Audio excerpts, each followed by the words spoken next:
going to talk about downward dog in a little more detail. So with your hands, you're pressing them into the mat. You want to protect your wrist, and you're really pressing into the mat so they're not just passively there. They're not just a holder, they're active. And then depending on the day, depending on how tight you are, what you've done, and depending on your height too, and your proportion of your body, it depends on where you'll step your feet and your hands on the mat. So we're going to come onto our mat, curl the toes under, and we're sending the hips up. Now, there are some options too. So if you want to go a wider stance, that's easier. You can also sort of walk it out. And you can do this variation, or you can send the knee kind of across, which gives kind of a nice cross stretch. Those are just some options. But what we want to think about here, so our feet, we are not letting the inner ankle collapse in. We're keeping them up. So that inner ankle is active, right? So that's active and keeping the hip where we want it.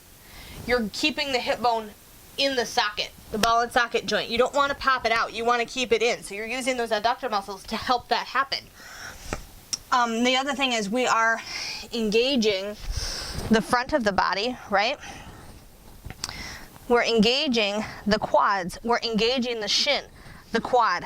We're lengthening through the back of the legs, and we're lengthening through the spine here.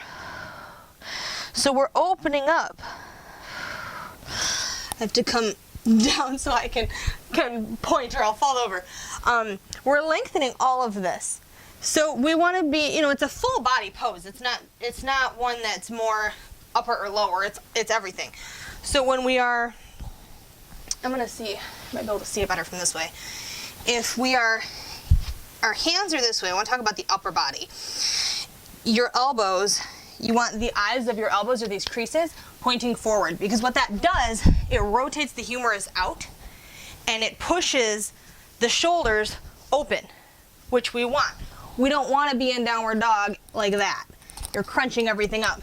You want everything nice and aligned. So when we're in this, we're pressing through and we check in here, and it can be a hard thing to get. Once you get it, I feel like you feel what it should feel like and it's easier. But we're opening the shoulder.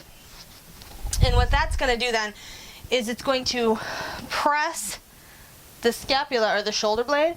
Then once we're open, then we can press that down towards the hips, leaving nice length in the neck. So we're broadening the fingers. And we'll come up here. Now, we've checked in with the upper body, right? We're pressing those scapulas down. So they're going to want to go like that, but we're going to counter it. So that's upward and downward rotation of your scapula. You want to be in check with that and make sure it's where you want it. So we're pressing basically the bottom of our scapula towards our spine is what's happening when you're active in the armpit area. And then you're going to press the scapulas away from your ears. So then when this is all happening, your ears are lined up with your bicep.